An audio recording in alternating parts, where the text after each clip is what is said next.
Sir, bike लेकर जा और 10 मिनट में ये सारे बॉक्सेस डिलीवर कर दिया। सर आप बिल्कुल भी टेंशन मत लीजिए। आप जानते हैं ना, मैं डिलीवरी में कभी भी डील नहीं करता है। आप मुझे 50 बॉक्सेस दीजिए या 500 बॉक्सेस दीजिए, मैं टाइम से डिलीवर कर दूंगा। बस एक छोटी सी रिक्वेस्ट ये थी कि आज का जो मेरा पैसा है वो टाइमली दे दीजिएगा प्लीज।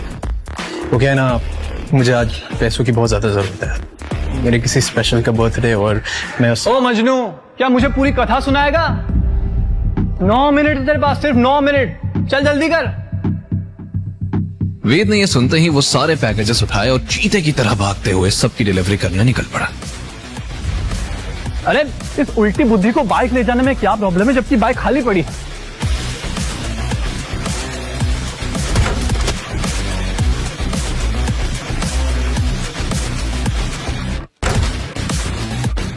मैनेजर की गालियों से अनजान वेद खुद के निकाले शॉर्टकट से भागता सारी डिलीवरी करते हुए अपने लास्ट ऑर्डर के लिए आरके इंडस्ट्रीज के लॉबी में जा पहुंचा। लॉबी के बीच में खड़ी एक सुंदर लड़की की नजर वेद के पसीने से भीगे फटी शर्ट की तरफ गई।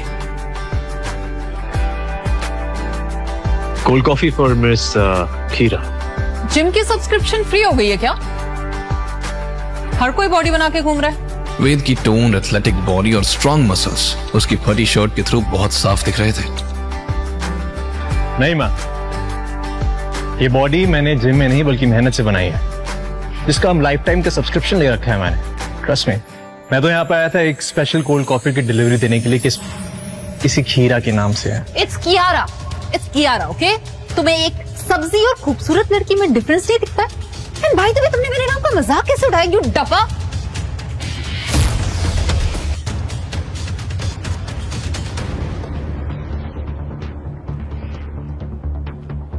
आपकी स्पेशल डिलीवरी मैम। गुस्से में तिल मिलाई कियारा ने वो कॉफी सीधा वेद के मुंह पर फेंक दी।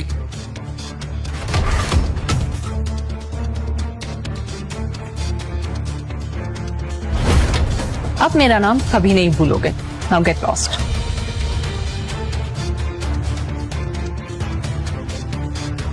कॉफी वाकई में काफी बढ़िया थी। Thank you ma'am. How dare you! दूसरी तरफ एक भीगी हुई शर्ट के साथ वेद रेस्टोरेंट पहुंचा और उसने जल्दी से कपड़े बदले। हॉल में फिर वो अपनी सैलरी लेने गया ही था कि उसके मैनेजर ने उसे पेन और नोटबुक पकड़ाई। सुन, ये पकड़। आज स्टाफ कम है। वो ब्लैक सूट वाला कस्टमर देख रहा है, वो बहुत खास है। अगर तूने उसको खुश कर दिया तो तुझे 1 महीने की सैलरी भी एडवांस में दे दूंगा और तेरी जॉब भी परमानेंट कर दूंगा। वाह सर, 2 लड्डू एक साथ। आप बस देखते जाइए वेद का कमाल।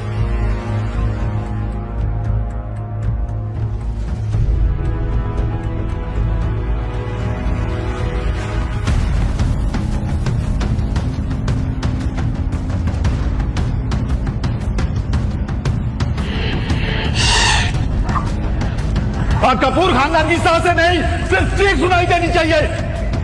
ये आदमी मुझे देखा हुआ क्यों लग रहा है? उस हट्टे कट्टे आदमी के चेहरे पर एक रहस्यमयी हंसी थी जो वेद को उस भयानक रात की यादों में धकेल रही थी। वेद की धड़कन तेज हो गई थी और माथे पर पसीना आ गया था। आज कपूर खानदान की सांसें नहीं, सिर्फ चीख सुनाई देनी चाहिए। हमारा इंसाफ कपूर परिवार की जान से होकर गुजरेगा। जब तक गद्दारों की हड्डी नहीं जलेगी तब तक हमें ठंडक नहीं मिलेगी। कपूर खानदान कपूर गद्दारों की सिर्फ एक ही वजह है,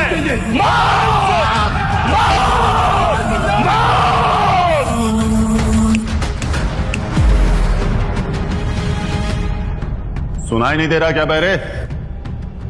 ऑर्डर लेता है या मैनेजर को बुलाऊं? जी जी जी। वो उनका ऑर्डर लेकर अपना काम तो करने लगा था, लेकिन उसका दिमाग सवालों से घिरा था। क्या कनेक्शन है इस आदमी का उस हादसे वाली रात से? कुछ देर बाद जब वो आदमी उठकर चला गया तो वेद की सांस में सांस आई। वेद उनका टेबल साफ करने गया तो देखा कि उस आदमी का फोन वहीं छूट गया। वेद ने फोन उठाया तो फोन के स्क्रीन लॉक पर उसे फिर से उस शख्स की तस्वीर दिख गई। इसके गले में लॉकेट, इसका मतलब मेरा शक सही निकला। इस फोन में इस आदमी की डिटेल जरूर होंगी। इसको अनलॉक करने की कोशिश करता हूँ। मेरा फोन चोरी करते हुए शर्म नहीं आई तुझे? मैनेजर! सब मेरी बात सुनिए, आप गलत समझ रहे हैं सर, ऐसा कुछ नहीं है, मैं सच बोल रहा हूँ। ये वो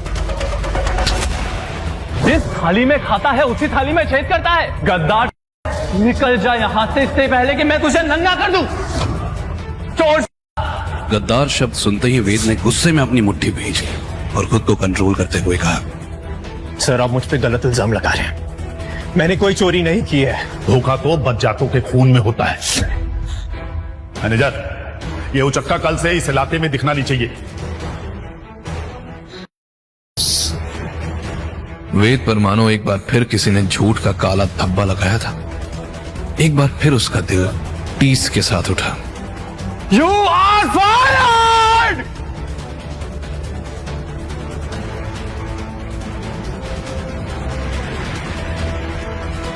उसने कसम खा ली कि नौकरी चली गई तो क्या, वो सोनिया को अपनी जिंदगी से नहीं जाने देगा।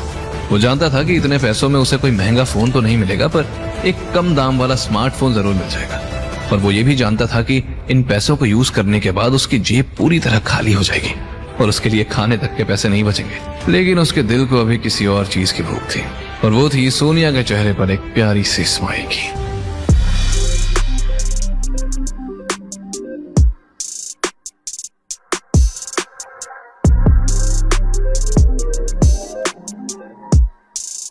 एक तरफ वो सोनिया के साथ फ्यूचर का सपना देखे जा रहा था, दूसरी तरफ किस्मत उसके लिए एक और धोखा रच रही थी। वेद घंटी बजाना ही वाला था कि उसने देखा दरवाजा थोड़ा खुला है। यार सोनिया, क्या तुम उस लूजर के साथ बात करती रहती हो? वेद तो यहाँ अंदर कैसे आ गए? ये क्या कर रहे हो तुम?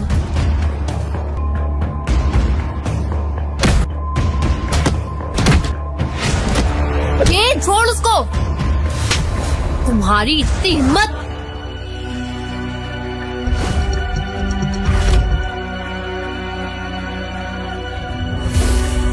तुम्हारी इतनी हिम्मत। ये लाया है ये 2 कौड़ी का फोन।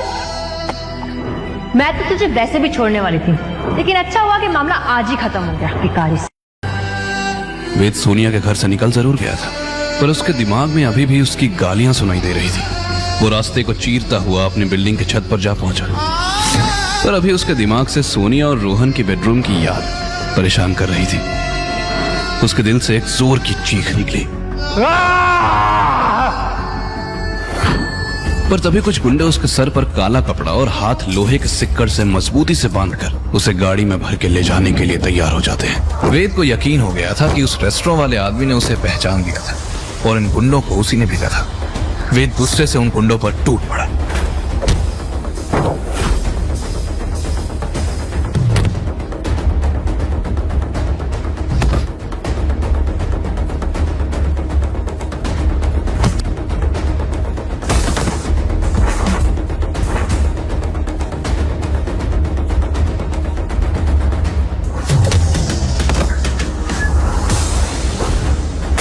अचानक ही किसी ने उसकी पीठ पर बेहोशी का इंजेक्शन घुसा दिया।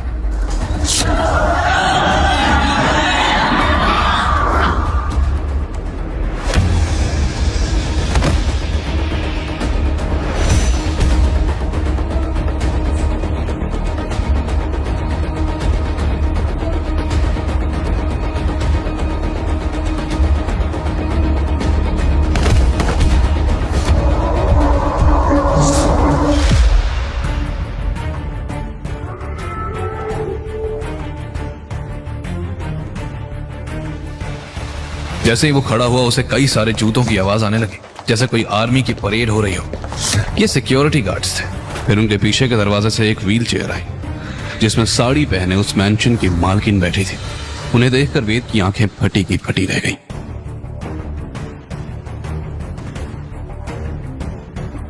वेलकम मिस्टर वेदांत विक्रम कपूर। अपना पूरा नाम सुनकर तो वेद के होश ही उड़ गए। इस शहर में उसका पूरा नाम कोई नहीं जानता था, तो इनको उसका नाम कैसे पता? आशा करते हैं हमारे आदमियों ने आपको ज्यादा परेशान तो नहीं किया। अब सावित्री देवी रायजादा, एक बात बताए, तुम्हारी चॉइस बड़ी खराब है। सोनिया, जिस रेस्टोरेंट से तुम्हें निकाला गया है वो रेस्टोरेंट हमने खरीद लिए।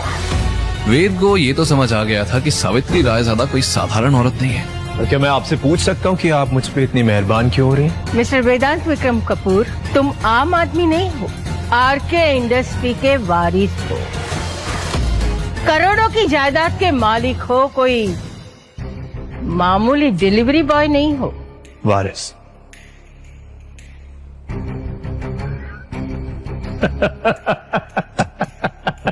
आपको पता है मेरी खाली जेब देख के ना कोई चाय वाला टपरी वाला भी मुझे उधारी नहीं देता, ना ही मेहरबान होता है मुझ पे। और आप बोल रही हैं कि मैं ये करोड़ों अरबों के आरके इंडस्ट्रीज का वारिस हूँ। वारिस बनना बहुत आसान है, पर वारिस बन के जीना बहुत ही मुश्किल।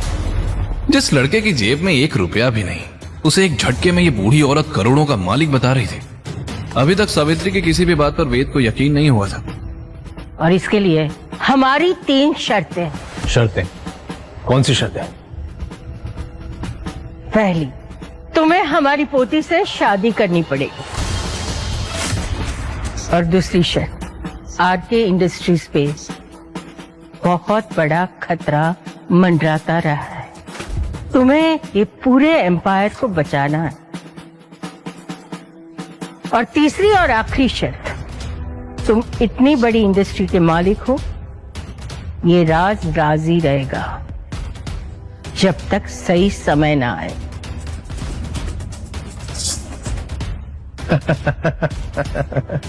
ओ मैम, मेरी बात ध्यान से सुनिए।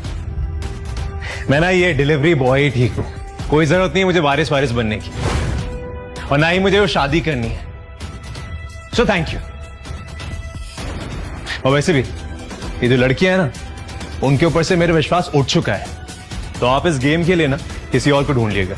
मैं चला, टाटा बाय बाय, सायोनारा। रुको, हमें पता था कि तुम्हें हमारी बात पे यकीन नहीं होगा।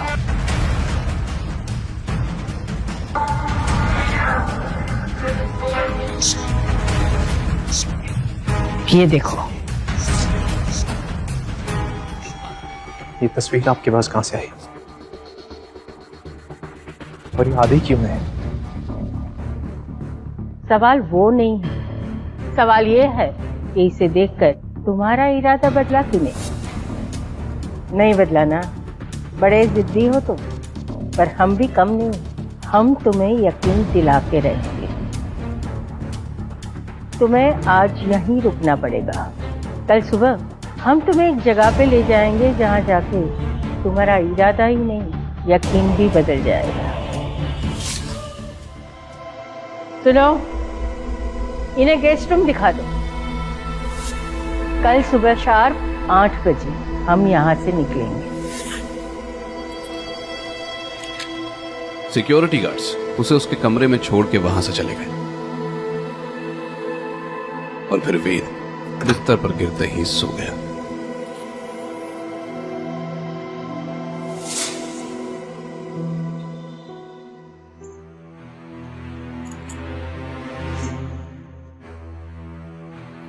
चलो हमारे साथ।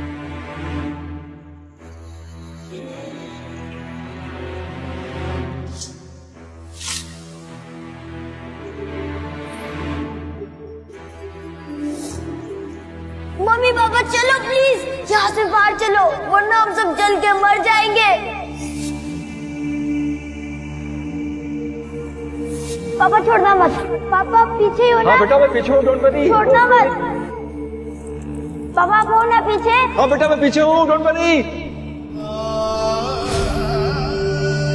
वेद खोया खोया सा उजाड़ घर के अंदर चलता गया। उस भयानक रात के सारे जख्म फिर से ताजा हो गए। जब तक गद्दारों की हड्डी नहीं जलेगी, तब तक हमें ठंडक नहीं मिलेगी। कपूर गद्दारों की सिर्फ एक ही सजा है, मौत। मौत। जाट कपूर खानदान की सांसें नहीं, सिर्फ चीख सुनाई देनी चाहिए। हमारा इंसाफ कपूर परिवार की जब तक गद्दारों की हड्डी नहीं जलेगी, तब तक हमें ठंडक नहीं मिलेगी। कपूर गद्दारों की सिर्फ एक ही सजा है, मौत। मौत। मौत। उस जले घर में माँ बाप की चीखें गूंज रही थी और दीवारों पर गद्दार लिखा हुआ था। उसके कांपते कदम उसी कमरे में पहुंचे जहां उसने अपना सब कुछ खो दिया था। तभी उसे किसी ने पीछे से धक्का दिया। गद्दार का बेटा गद्दार ही होता है। जैसा अंत तेरे माँ बाप का हुआ है ना, वही अंत तेरा होगा। वक्त किसी उनके बारे में बात करनी थी, तो जिंदा नहीं छोड़ूंगा।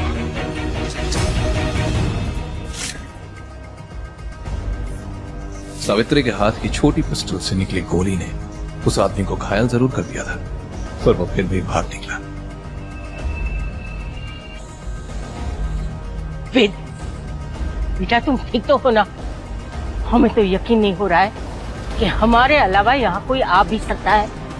पर जो भी था, उससे पता चल गया है कि तुम मुंबई वापस आ गए हो और फैसला तुम्हें करना है। तुम शिकार बनोगे या शिकार करोगे? वेद सावित्री की बातों पर यकीन नहीं कर पा रहा था, लेकिन पिस्टल चलाने वाली दादी पर उसे थोड़ा भरोसा तो होने लगा था। और ये बात समझ आ गई थी, दुश्मन और दादी दोनों ही बहुत खतरनाक हैं।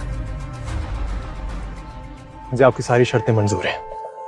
तुम हकदार हो उस कुर्सी का जो तुम्हारे माँ बाप छोड़ के गए थे। और सबसे पहले उस गद्दार को पकड़ो जो आरके इंडस्ट्रीज को बर्बाद कर रहा है, और तब जाके तुम वो कुर्सी के असली हकदार बनोगे। मंजूर है? मंजूर है। गाड़ी निकालो, हम रजिस्ट्रार ऑफिस जाएंगे।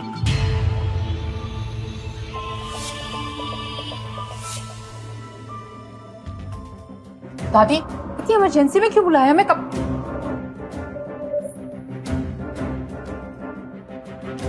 तुम यहाँ क्या कर रहे हो? मिस कीरा, सॉरी मिस कियारा, राइट? ये डिलीवरी बॉय आपके साथ क्या कर रहा है? तो तुम दोनों पहले ही मिल चुके हो, अच्छी बात है। दादी मैं समझी नहीं, ये क्या हो रहा है? ये यहाँ पे क्या कर रहा है और हम यहाँ पे क्या कर रहे हैं? इस लड़के से तुम्हारी शादी हो रही है। दादी ये कैसा गंदा मजाक है? ये लड़का एक हम तुम्हें सवाल नहीं पूछ रहे हैं कियारा, ये हमारा फैसला है।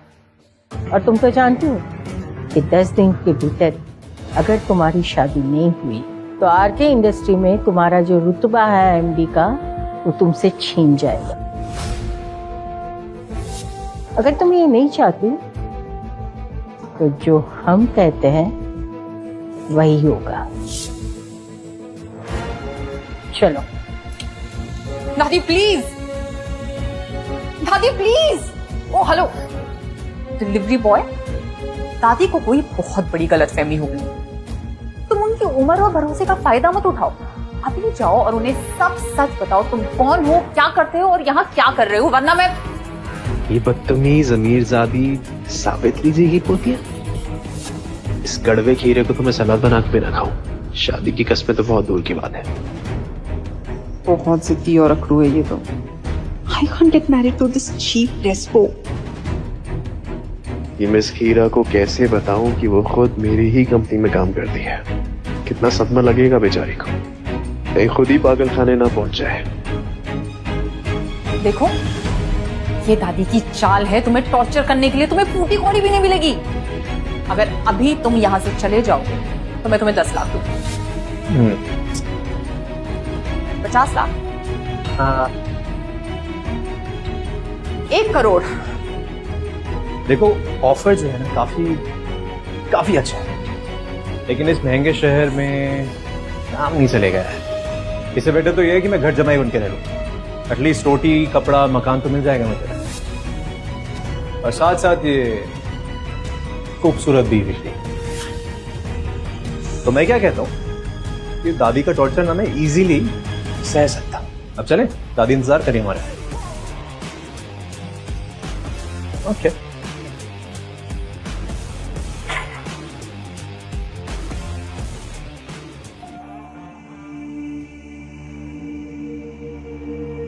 आओ कियारा, रजिस्ट्रार के सामने सिग्नेचर करो।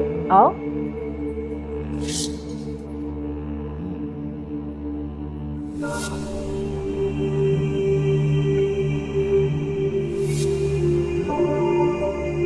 दादी आपने ये बिल्कुल अच्छा नहीं किया।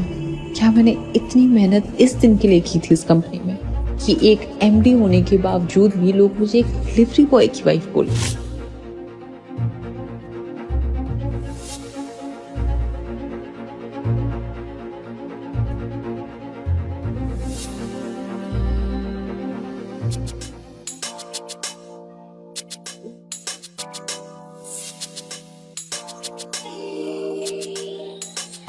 आज से तुम दोनों पति पत्नी हो। उसके मन में तूफान उठ रहा था। उसे समझ नहीं आ रहा था इस लड़के ने उन पर क्या जादू कर दिया था।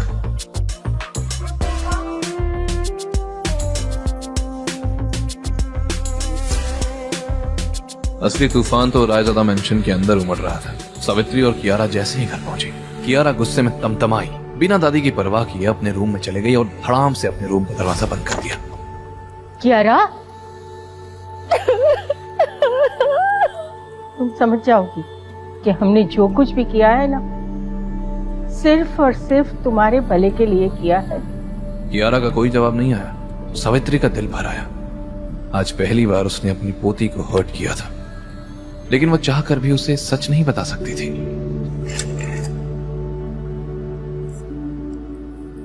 हम बोल रहे हैं, अब तक जो कुछ हमने सोचा था सब कुछ वैसे ही हो रहा है कि कियारा और वैद आने वाले समय के लिए तैयार नहीं थी, क्योंकि असली इम्तिहान। फोन की दूसरी तरफ से अभी आवाज आनी बाकी थी कि तभी अचानक पूरे विला की लाइट चली गई। कौन है? कौन है यहाँ? इतने आलीशान मैंशन में जहाँ हवा भी बिना इजाजत के नहीं चलती, वहाँ अचानक लाइट का चले जाना। सावित्री जानती थी कि ये कोई साधारण पावर कट नहीं है। अंधेरे में उनका दिल जोर से धड़कने लगा। अरे जल्दी आओ! अरे देखो ये लाइट कैसे चली गई।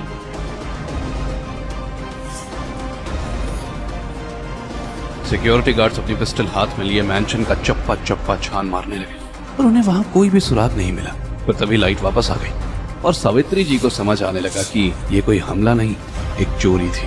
वो अपने कमरे की तरफ अंदर गई। वेद के अंदर आते ही सारे बॉडीगार्ड्स बिना कुछ कहे एक एक करके वहां से निकल गए। हैरान परेशान वेद सीधा सावित्री जी के कमरे की तरफ बढ़ गया।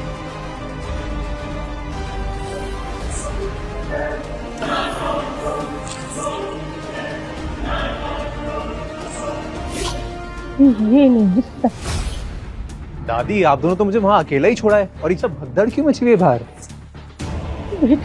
क्या आप परेशान क्यों हैं? जो फोटोग्राफ जो मैंने तुम्हें दिखाया था ना, वो यहाँ से गायब है।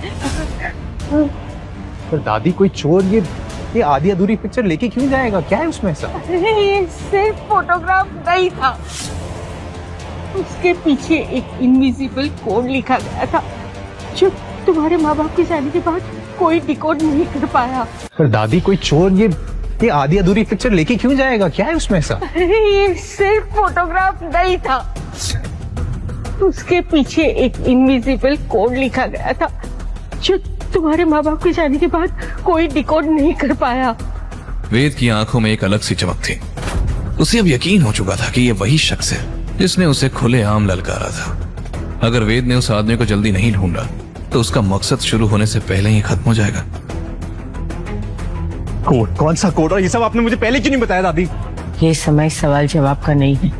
कोई तो है जो तुम्हारी असलियत जान चुका है और ये भी जान चुका है कि हम दोनों मिले हुए हैं। अब समय आ गया है, तुम्हें कंपनी में अपने पैर जमाने होंगे, अपनी पोजीशन बनानी होगी जल्द से जल्द। अब सवाल ये नहीं है कि वो आदमी कौन है, सवाल ये है कि उसका अगला वार कब और कहां होगा। कियारा, वे कियारा, कियारा, दरवाजा खोलो बेटा। कियारा, कियारा,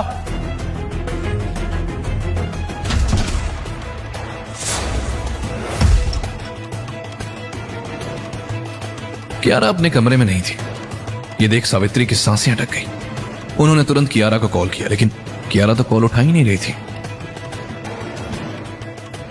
सिक्योरिटी, जल्दी आओ, एक काम करो, पूरा मेंशन छान मारो, सीसीटीवी फुटेज चेक करो और ढूंढो हमारी कियारा कहाँ है। अगर हमारी कियारा को कुछ हुआ ना तो सिर्फ तुम्हारी नौकरी नहीं, तुम सबकी जान भी खतरे में होगी। कियारा मैम तो रॉयल क्लब गई हैं। वो ड्राइवर रमेश लेके गया उनको। ये सुनकर सावित्री को गुस्सा भी आया और एक पल को चैन की सांस भी मिली। आज से इस मेंशन में सारे सिक्योरिटीज चेंज हो जाएंगे। तुम में से कोई भी नहीं रहेगा, सब नए आएंगे। शर्म नहीं आती? हमारे मेंशन में हमारी नाक के नीचे से कोई हमारे कमरे में घुस गया और तुम लोगों को कानों कान खबर भी नहीं हुई। नहीं चाहिए तुम लोग, दफा हो जाओ यहाँ से। Sorry ma'am. सिक्योरिटी हेड और उसकी टीम बिना कुछ कहे वहां से चले गए। वे तो अभी भी उस गायब हुई फोटो और कोड की सोच में डूबा था।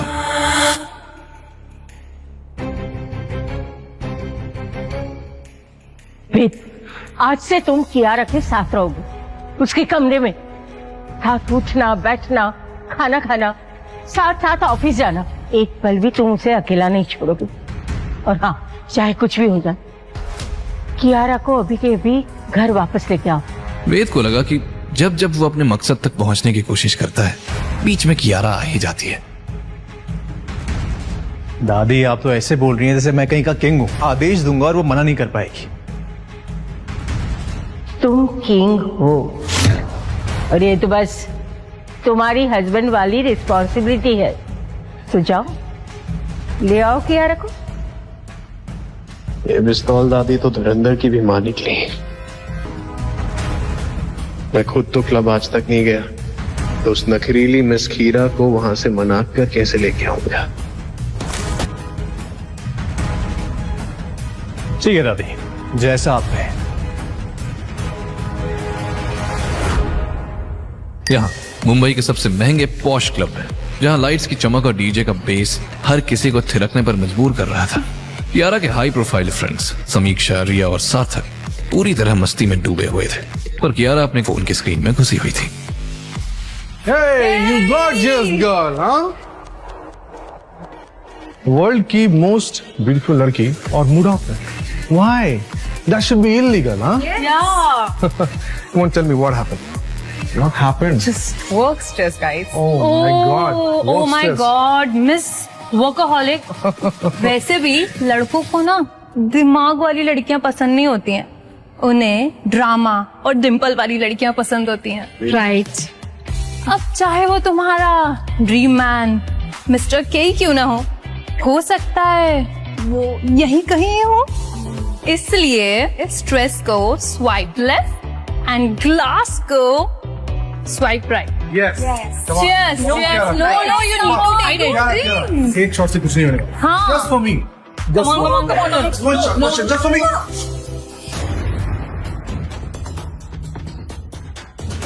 लड़कियों को जबरदस्ती ड्रिंक पिलाना अच्छी बात नहीं है। You bloody idiot! Who the hell are you? कपड़े तो देखो इसके, ऐसा लग रहा है कि घर का पोछा पहन कर आया। Not our class, loser, how dare you. Guys, ये मेरी दादी का पालतू है। इसे दादी ने मेरी जासूसी करने के लिए रखा है। एंड मुझे पीना है, मैं पीऊंगी। तुम होते कौन हो मुझे रोकने वाले? अच्छा, तो इसलिए मुझे हस्बैंड बुलाने में शर्म आ रही है।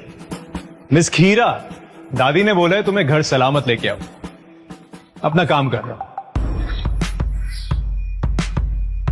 ये कहकर वेद वहीं बैठ गया। कियारा का गुस्सा 7वें आसमान पर था। उसने अपने फोन पर सार्थक को मैसेज किया। इस इडियट को कैसे भी यहाँ से भगाओ, मैं इसे देखना भी नहीं चाहती। सार्थक तो बस कियारा को इम्प्रेस करने की फिराक में बैठा था और ये मैसेज पढ़ के तो उसे जबरदस्त मौका मिल गया।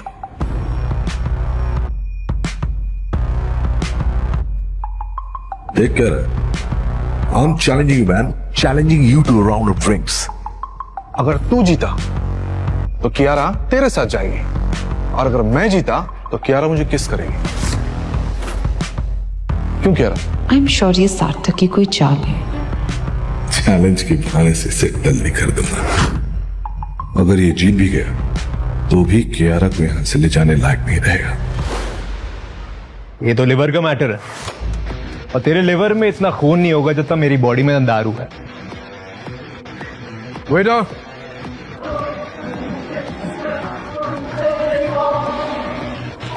सार्थक सार्थक सार्थक सार्थक सार्थक।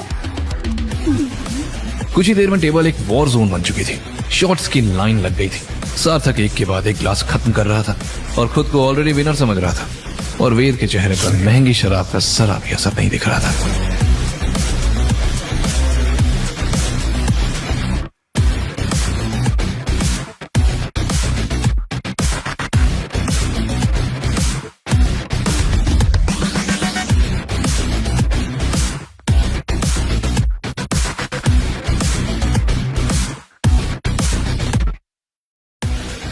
यार 10 शॉट्स के बाद तो सार्थक पूरा नशे में हो गया है, और ये है कि टल्ली होने का नाम ही नहीं ले रहा है। इंसान है या टैंक?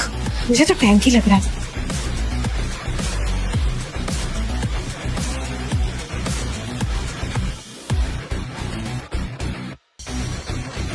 सार्थक ने मौका देखकर वेद की अगली ड्रिंक में गहरे नशे की पिल मिला दी।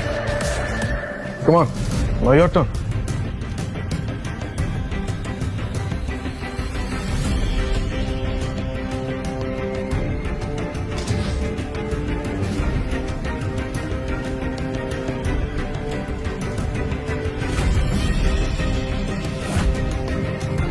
चलो इस चैलेंज को थोड़ा इंटरेस्टिंग बनाते हैं। गेम ना तो ज्यादा बोरिंग होता जा रहा है, इंटरेस्टिंग वे से खेलते हैं इसको। और फिर कुछ ऐसा हुआ जिसकी उम्मीद किसी ने नहीं की थी। उसने इतनी तेजी से ग्लासेस की अदला बदली की कि रिया और कियारा अपनी पल के झपकना ही भूल गई। सार्थक को अब खुद भी याद नहीं था कि कौन सी ड्रिंक में उसकी चाल छुपी थी।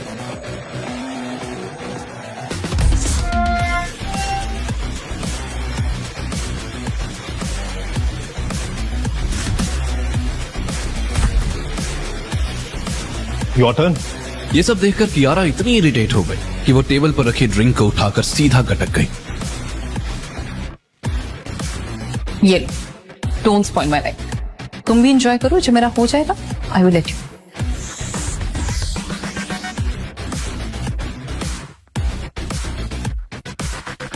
चलो बीवी ने मुंह दिखाई तो दी, नखरे वाली हो लेकिन अमीर है मेरी खीरा। जान छूटी।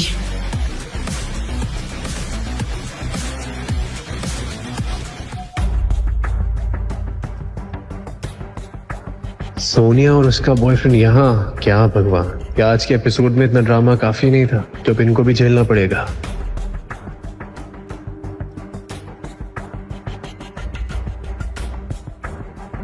ये तो वही डिलीवरी बॉय है ना?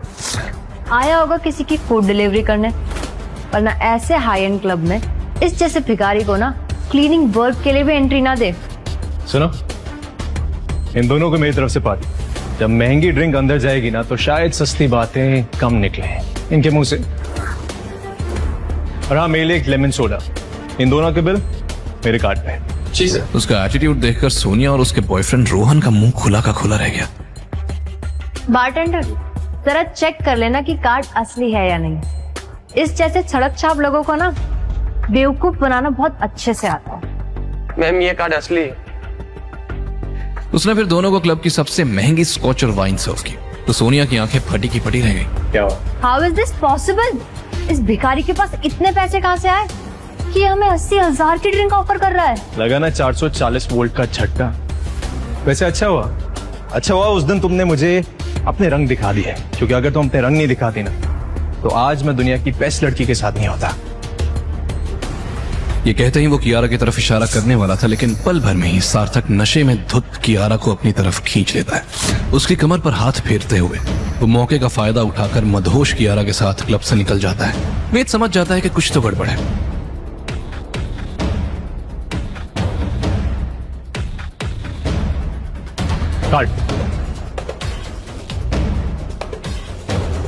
सार्थक तुरंत सुनसान सड़क पर मदहोश कियारा को अपनी गाड़ी में बिठाता है। इससे पहले कि कियारा कुछ समझ पाती, सार्थक खुद पास वाली सीट पर आ बैठता है। भूखे भेड़िए की तरह वो कियारा को हवस भरी नजरों से घूरने लगता है।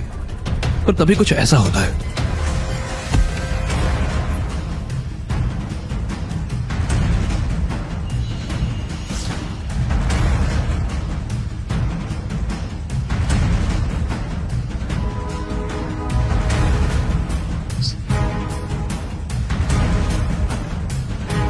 ये क्या हो रहा है? You idiot! कमार, तुझे पता भी है कितने की गाड़ी है? जानना भी नहीं है। तू बचेगा नहीं। तुझे पता नहीं मैं किसका बेटा हूं। एक पल भी यहाँ पे और रुका ना तो तू किसी का बाप बनने लायक नहीं रहेगा। सार्थक ने डरते हुए तुरंत कार स्टार्ट की और वहां से निकल गया।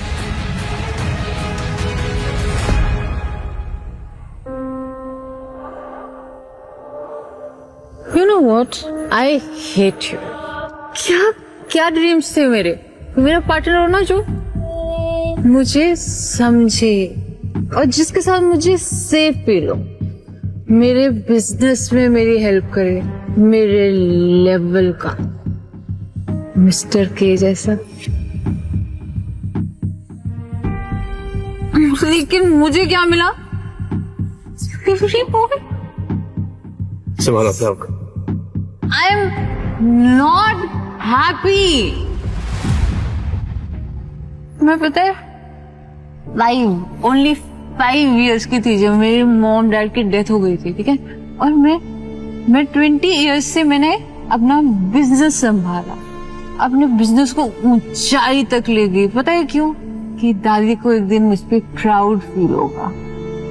मैंने उन पे आंखें बंद करके भरोसा किया, बट और दादी ने क्या किया? एक सड़क छाप से मेरी शादी कराती। Okay, just control yourself. I'm hurt. क्या रहा? वे चुपचाप उसकी बातें सुन रहा था। उसे एहसास हुआ कि जो कुछ हुआ उसमें कियारा की कोई गलती नहीं थी। उसका मकसद था अपने पेरेंट्स के कातिलों को ढूंढना, गद्दार होने का कलंक मिटाना। लेकिन कियारा, वो तो इस बेबुनियादी रिश्ते में जबरदस्ती फंस गई है। लेकिन सावित्री ने अपनी ही पोती के साथ ऐसा क्यों किया? क्या संभालो। Don't touch me, delivery boy. Okay, listen. अभी वो इसी सोच में थी कि तभी सड़क की दूसरी तरफ से एक काला हेलमेट पहने हुए शख्स तेजी से बाइक उनकी ओर बढ़ा रहा था, जैसे उन पर हमला करना चाह रहा हो। क्या वेद उस बाइक वाले को रोक पाएगा? क्या वो कियारा को बचा लेगा? और क्या उसे अपनी मम्मी पापा की मौत का सच पता चलेगा? सावित्री के पास कौन से जवाब है जो वेद की जिंदगी हमेशा के लिए बदल सकते हैं? क्यों करवाई उन्होंने वेद और कियारा की शादी? ब्लैक हेलमेट वाला बाइकर सीधा वेद और कियारा की तरफ आ रहा था, जैसे मौत ने सुपारी ली और वक्त के कांटे आज रुकने वाले हों। वेद ने कियारा को अपने पीछे खींच लिया, लेकिन तभी कुछ अजीब हुआ। अचानक उसने अपनी जेब से एक लिफाफा निकाला और सीधा वेद की तरफ उछाल दिया, और अगले ही पल किसी साए की तरह वापस अंधेरे में गायब हो गया।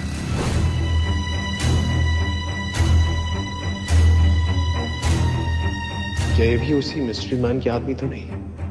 लेकिन इस एनवेलप में है क्या?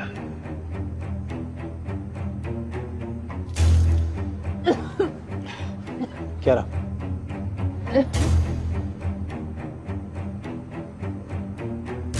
टैक्सी! वेद ने बिना एक पल गवाए टैक्सी रोकी और लड़खड़ाती कियारा को संभालते हुए सीधा मैंशन ले आया। घर पहुंचकर उसे समझ नहीं आ रहा था कि कियारा का नशा कैसे उतारे। तभी एक तरकीब चमकी। वो कियारा को सीधा बाथरूम ले गया और शावर चालू कर दिया। ठंडे पानी की पहली बूंद के साथ ही कियारा को होश आया। उसने भागने की कोशिश की, पर वेद ने उसे पकड़कर फिर से शावर के नीचे खड़ा कर दिया। चुपचाप यहाँ पे खड़ी रहो। अब अगर तुम मछली की तरफ पकड़ाई ना तो कुछ ऐसा होगा कि सुबह तक में तुम पछताओगी। खड़े रहो चुपचाप।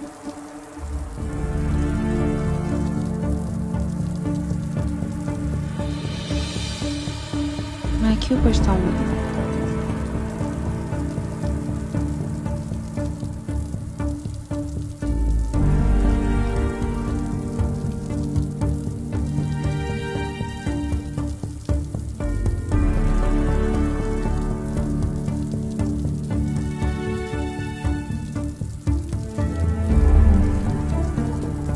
इसका नशा उतारने लाया था और ये मुझे अपनी नशीली आंखों से मदहोश कर रही है। ये लड़की का चक्कर बहुत भारी पड़ेगा बाबू भैया।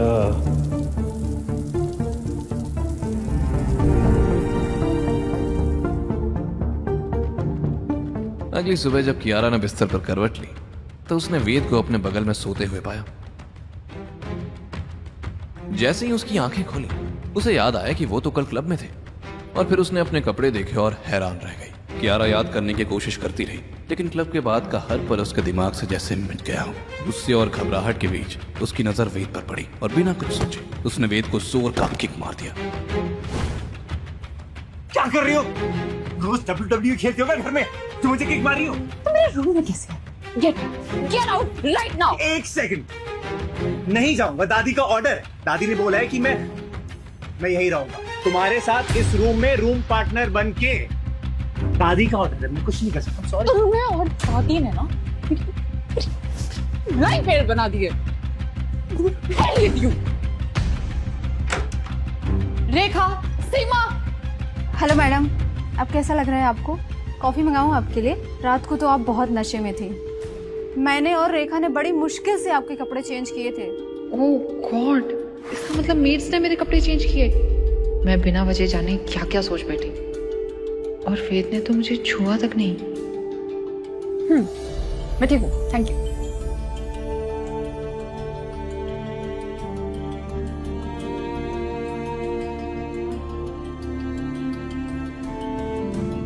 अचानक से वेद को याद आया कि वो एनवेलप जो कल रात उस बाइकर ने तेज रफ्तार से भागते हुए वेद की तरफ फेंक दिया था, कल रात कियारा के नाटक में वो टेबल पर ही छूट गया था। वेद तुरंत एनवेलप उठाकर देखने लगता है, तभी उसकी नजर एक खास निशान पर पड़ती है। फोटो के कोने पर एक पुरानी मोहर लगी थी, वही मोहर जिसने उसने अपने पापा के पास बार बार देखा था।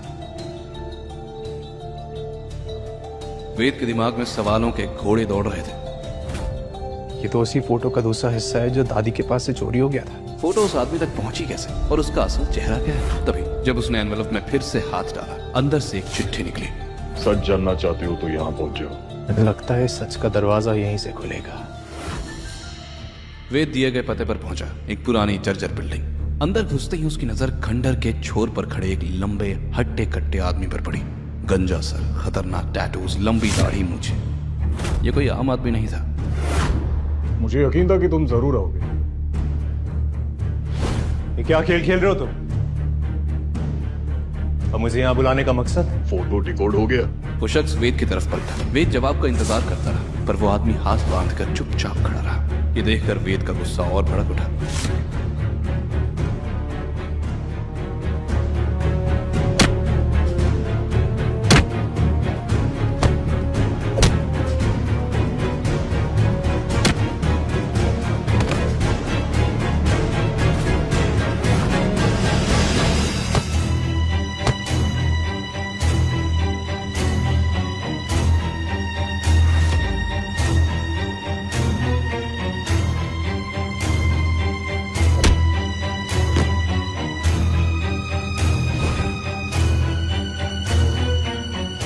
किंग, तुम मुझे किंग क्यों बुला रहे हो? क्योंकि तुम्हारे पापा के बाद तुम ही किंग हो। किंग, तुम्हारा बाप गद्दार नहीं है, तुम्हारा खून गंदा नहीं है। सही वक्त आने पर तुम्हें सब समझ में आ जाएगा। तुम्हें उनकी मौत का बदला लेना होगा। ये खेल तो बहुत सालों पहले शुरू हो गया था, वैसे खत्म भी तुम ही करोगे। मैं रकीम, तुम्हारे पापा का बॉडीगार्ड, और ये फोटो तुम्हारे पापा ने तुम्हारे लिए छोड़ी थी। सिर्फ तुम ही इसमें लिखे मैसेज को डिकोड कर सकते हो। अब इस फोटो को डिकोड कर दो, जवाब खुद ही मिल जाएगा। लेकिन फोटो का दूसरा हिस्सा तो चोरी हो चुका है। मतलब उन्हें पता चल गया है। कोड को डिकोड करने के लिए फोटो का दूसरा हिस्सा बहुत जरूरी है किंग। समय किसी के लिए नहीं रुका है किंग। हम फिर मिलेंगे।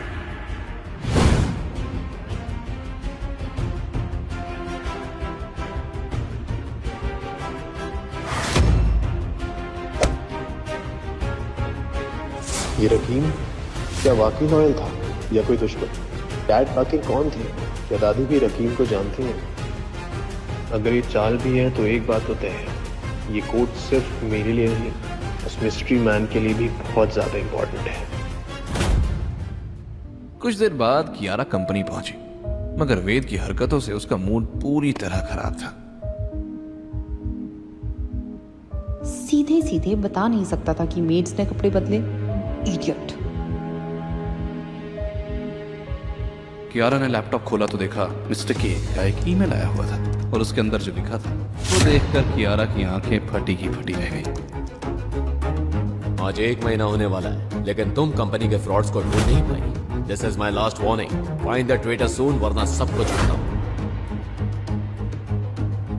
Last warning. मेरी टीम पिछले 1 महीने से सब कुछ ट्राई कर चुके हैं। I don't know what to do. तभी उसके चाचा जी यशवंत रायज़ादा केबिन में दाखिल हुए। उनके हाथ में एक फाइल थी। यारा, तुमने अभी तक ये डील साइन क्यों नहीं की? यू नो, मिसेस सब्बरवाल की ये डील हमारी कंपनी के लिए गेम चेंजर हो सकती है। गुड मॉर्निंग चाचा जी, प्लीज बैठिए ना।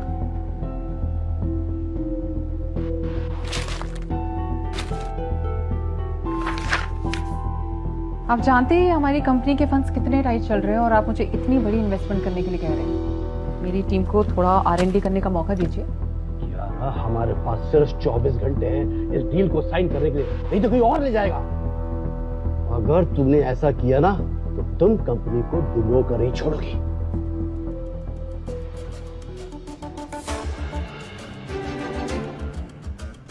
मैं इस कंपनी को कभी डूबने नहीं दूंगी। आफ्टर ऑल मेरे डैड, मॉम और दादी की मेहनत है। और बात रही इस डील की, तो जब तक मिस्टर सब्बरवाल की कंपनी के बारे में मैं रिसर्च नहीं करती, मैं साइन नहीं कर सकती। I am sorry. सुबह सुबह किसकी डिलीवरी देने आया है? हाँ? कंपनी का स्पेशल एम्प्लॉय कार्ड देखकर कार्ड हड़बड़ाया। Sorry sir.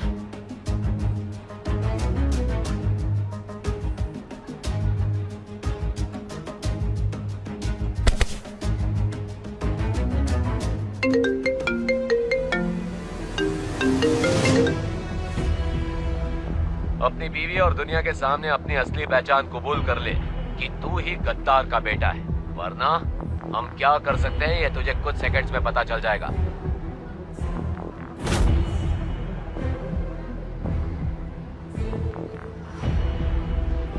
बीवी मतलब किसी और को मेरे और कियारा की शादी के बारे में पता है, और मेरे पास्ट के बारे में भी।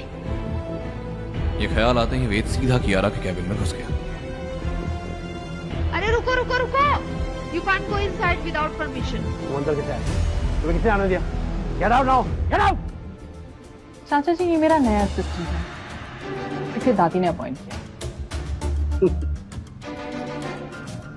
ये मेरी माँ को और कोई नहीं मिला क्या?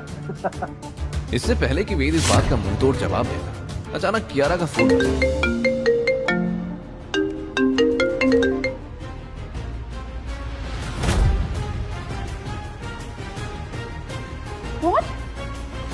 दादी का एक्सीडेंट? इस वक्त दादी का एक्सीडेंट, ये सब स्कॉलर का काम तो नहीं। अगर मैंने अपनी आइडेंटिटी नहीं बताई, क्या वो सच में दादी को नुकसान पहुंचा सकता है? रॉक फैक्ट्री के बाद क्या कर रही थी? अभी कहाँ है वो? Trauma centre. Fine fine, I am coming. क्या सावित्री का एक्सीडेंट कोई साजिश है? रकीम ने वेद को किंग कहकर बुलाया। क्या सच में वेद करने वाला है रकीम पर भरोसा? और क्या वेद कियारा की ट्रेटर को ढूंढने में मदद कर पाएगा? क्या है उस चिट्ठी का राज? कियारा और वेद की ये तकरार क्या नया मोड़ लाने वाली? कियारा और चाचा जी के साथ वेद भी हॉस्पिटल के लिए निकलने ही वाला था, तभी उसके फोन की घंटी बज उठी और फोन उठते ही फिर से वही मिस्टीरियस आदमी की आवाज। आज पूरी दुनिया को तू खुद बताएगा कि वेदांत विक्रम कपूर एक गद्दार का बेटा है। गद्दार शब्द उसकी आंखों में नासूर की तरह चुभ रहा था। सुन बे गीदड़ की औलाद, तेरे शतरंज का मोहरानी हूं मैं। तो जो भी है, तो जहां भी है ना, पाताल लोक से भी तुझे घसीट के निकालूंगा मैं। बच के रहना। वेद अब समझ चुका था ये कोई मजाक या मामूली धमकी नहीं थी। कोई उसकी हर एक हरकत पर नजर रखे बैठा था। वो ऐसे भाग रहा था जैसे उसके पैरों के नीचे आग लगी हो। फूड डिलीवरी की नौकरी ने उसे शहर के हर रास्ते, हर गली, हर शॉर्टकट का मास्टर बना दिया था। अबे रुक, अंदर का घुसा जा रहा है। तेरे बाप का हॉस्पिटल है क्या? निकल यहाँ से। देख, मुझे अंदर जाने दे।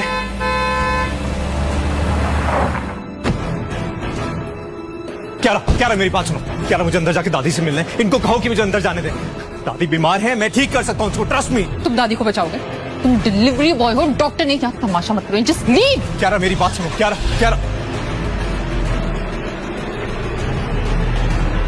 यार, मैं तुम्हें कैसे समझाऊं कि मेरा दादी से मिलना कितना जरूरी है। Time is ticking. Confess the truth by 2 PM। हर सेकंड तुम्हारे अपनों की जान पर खतरा बन सकता है। Be ready to watch.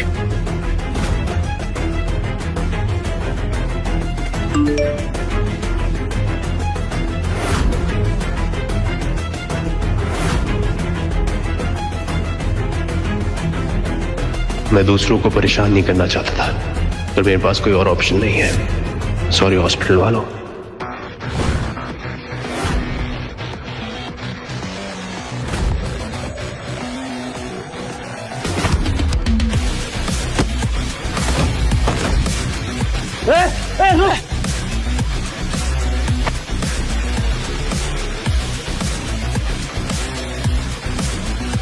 दादी की तबीयत क्रिटिकल है और आपको अभी भी डील की पड़ी है।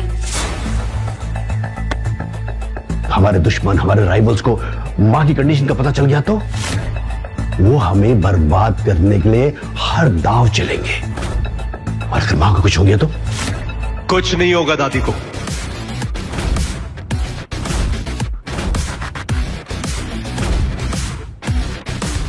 अगर दादी की हालत के बारे में कोई किसी को कुछ नहीं बताएगा तो दुश्मनों को कुछ नहीं पता चलेगा। तुम हमारे परिवार के बारे में जानते क्या? वेद सही कह रहा है, हमें किसी को कुछ नहीं बताना है। ये बात बाहर नहीं आनी चाहिए एट एनी कॉस्ट। ये सुनकर यशवंत चुप हो गया और गुस्से में वहां से बाहर निकल गया। तो हेल आर यू डूइंग? क्यारा, मुझे दादी से मिलना है। क्यारा मेरी बात सुनो, दादी की जान को खतरा है। कोई है जो तुम मारना चाहते हो उन्हें? उनका ऑपरेशन चल रहा है, तुम डॉक्टर्स को डिस्टर्ब करना चाहते हो? Just stay away. देखो, दादी की जान को बहुत खतरा है इस वक्त। अगर मैं अंदर नहीं गया ना तो उनकी जान का खतरा हो सकता है। अगर मैं अंदर जाऊंगा ना तो हो सकता है कि दादी की जान बच जाए। Believe me please. डॉक्टर हो तुम? जस्ट बिकॉज दादी ने तुम्हारी शादी मुझसे करवाई है ना, इसका मतलब ये नहीं कि तुम मुझे अब बताओगे क्या सही है और क्या गलत। एक बार दादी को होश आ गया ना, I promise I make sure कि तुम मेरे आसपास भी ना दिखो, चाहे उसके लिए मुझे ये शादी तोड़नी ही क्यों ना पड़े। चल चल चल। क्या मैडम, यही जो जबरदस्ती इधर घुस के आ गया। सॉरी मैडम, हमें नहीं पता था ये आपके साथ में। आई डोंट नो हिम। ले जाओ इसे। कियारा ने ऐसे मुंह मोड़ लिया जैसे सच में वो उसे नहीं जानती थी। क्यारा मेरी बात सुनो, मेरा दादी से मिलना बहुत ज्यादा इंपॉर्टेंट है। उनकी जान जा सकती है। क्यारा प्लीज भी, क्यारा प्लीज मेरी बात सुनो। चल फुट ले यहाँ से। वेद को यकीन नहीं हो रहा था कि कियारा उसकी बात सुनने की बजाय उससे रिश्ता तोड़ने की धमकी दे रही थी। तभी उसके फोन की घंटी बजी। वेद समझ गया था कि फोन की नहीं, खतरे की घंटी है। Time is ticking. दादी की हालत तो बिगड़ती जा रही है। तू मेरी बात सुन, छुपन छुपाई ना बचपन में खेला करता था मैं। अगर हिम्मत है तो एक बार सामने आके दिखा। एक बार हाथ चढ़ गया ना, उसके बाद पूरे 18 साल का हिसाब ना तेरे टुकड़े करके लूंगा। लड़ने का बहुत शौक है तुझे, तो आज लड़ अपनी किस्मत से। मैं वही हूँ जहाँ तेरी प्यारी दादी का एक्सीडेंट हुआ था। 2 बजने में आधा घंटा बचा है। I am waiting. उसे आधे घंटे से पहले रॉक्स फैक्ट्री पहुंचना था, लेकिन हॉस्पिटल से फैक्ट्री का डिस्टेंस लगभग 10 किलोमीटर था। इतने कम वक्त में मुंबई के ट्रैफिक को चीर कर फैक्ट्री तक पहुंचना नामुमकिन था। इसलिए वेद दौड़ते हुए शॉर्टकट लेकर निकल पड़ा। वेद को क्या पता था कि हमेशा फूड डिलीवरी जल्दी पहुंचाने वाले ये शॉर्टकट्स आज उसको अपनी मंजिल के एक कदम और करीब ले जाएंगे।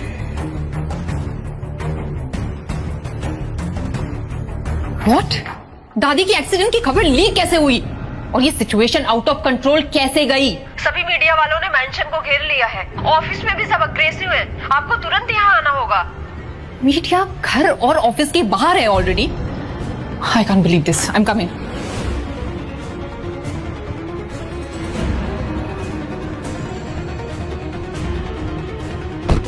कियारा जल्दी में थी, लेकिन उसकी कार ने साथ छोड़ दिया। तभी अचानक एक टैक्सी आई। अरे मैडम, आप जल्दी में लग रही हैं। आइए मैं आपको ड्रॉप कर देता हूँ। बैठिए, कहाँ जाना है आपको?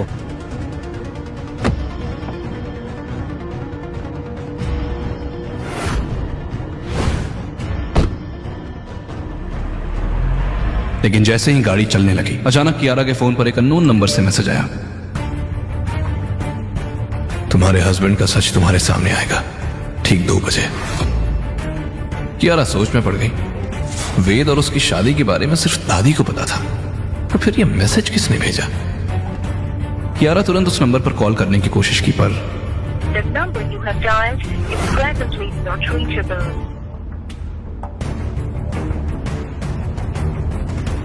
तभी उसने नोटिस किया कि ड्राइवर उसके ऑफिस के रास्ते की ऑपोजिट गाड़ी घुमा रहा था।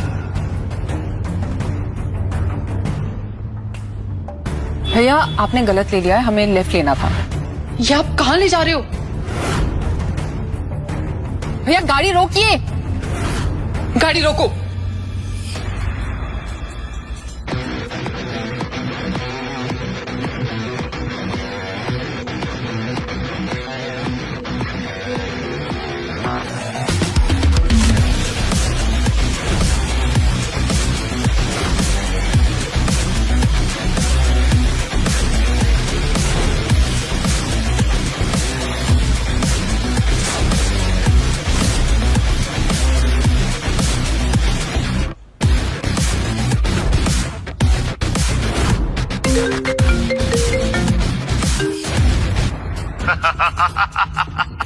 बस कुछ मिनट और फिर पूरी दुनिया को पता चल जाएगा कि गद्दार का बेटा अभी भी जिंदा है। सामने देख, कैमरा लाइव होने वाला है। अगर 2 बजने से पहले तूने अपना सच अपने मुंह से दुनिया को नहीं बताया तो दोनों जिंदगियां वहीं पहुंच जाएंगी जहां तेरे माँ बाप सड़ रहे हैं।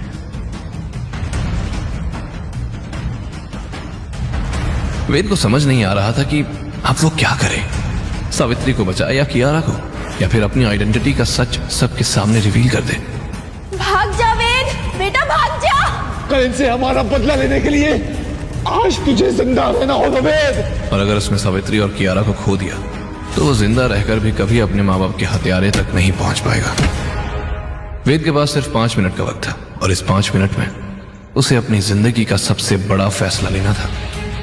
आखिर किसे चुनेगा वेद, कियारा को, सावित्री को या खुद को? आखिर कौन है जिसने वेद को इस मोड़ पर लाकर खड़ा कर दिया है? क्या है उस मिस्टीरियस आदमी का राज? वक्त तेजी से गुजर रहा था। वेद के सामने सिर्फ 5 मिनट बचे थे। वो कोई फैसला नहीं कर पा रहा था कि क्या करे, कियारा और दादी की जान बचाना या अपनी आइडेंटिटी रिवील करना। कोई भी फैसला उसे किसी ना किसी खाई में धकेलने वाला था। यही सोचते हुए वो चुपके से चारों तरफ देखते हुए बचने का कोई तरीका ढूंढ रहा था। ऐसा लग रहा था मानो खुद जिंदगी उसका टेस्ट ले रही हो। उसके सब्र का बांध टूट गया और वो फ्रस्ट्रेट होते हुए अचानक गुस्से में सामान इधर उधर फेंकने लगा और चिल्लाया, अरे मैं पहाड़ में ही अच्छा था, यहाँ तो ये अम्मा के दूत मेरे पीछे पड़े हैं। एक तरफ पिस्टल दादी और उनकी नकचड़ी पोती को झेलो और दूसरी तरफ ये काले लिबास के कौए। मैं नहीं खेल रहा ये गेम, बस यार। वेद अपना सर पकड़ लिया और किसी बच्चे की तरह रोते हुए बोला, अरे मुझे क्या पता था ये लड़की कपड़ा और मकान के बदले ये मुझसे मेरी आते ही ले लेंगे। पूरी दुनिया मिलकर मुझे पागल बना रही है। मुझे घर जाना है, सुन रहे हो ना भगवान जी? मुझे घर जाकर दाल चावल खाना है, मैं नहीं जानता कुछ और। ये कहकर वेद ने रॉड उठाई और गुस्से में तोड़ फोड़ करने लगा। वहां रखे ड्रम इधर उधर बिखर गए। कंट्रोल रूम में ब्लैक मास्क पहने हुए उन दोनों लोगों ने जब स्क्रीन पर वेद को ऐसी बचकानी हरकत करते देखा तो पहला आदमी हैरानी से बोला, ये साला पागल हो गया है, सब तोड़ फोड़ देगा, इसे तो वो भी उड़ा देते हैं। दूसरे आदमी ने उसकी ओर देखते हुए कहा, जो भी हो 2 बजे तक का हमें वेट करना है, तभी हम कोई एक्शन ले सकते हैं। वैसे बॉस ने तो कहा था कि ये बाज है, लेकिन ये तो अंडे का चूजा निकला रे। दोनों जोर जोर से हंसते हुए कैमरे की तरफ देख रहे थे। तभी वेद रॉड घसीटते हुए दूसरी तरफ पड़ने लगा और अगले ही पल रॉड के घसीटने से निकलती चिंगारी की वजह से एक ड्रम में ब्लास्ट हुआ और चारों तरफ आग फैलने लगी। ये देखकर दोनों आदमी हक्के बक्के रह गए।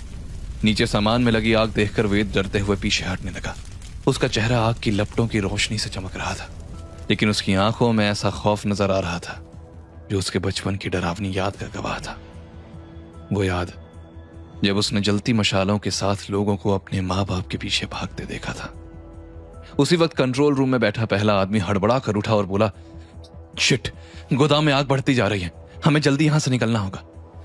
इसे लिए बिना नहीं जा सकते, अगर ये मर गया तो बॉस हमें जिंदा जला देंगे। बॉस के खास इंस्ट्रक्शंस है।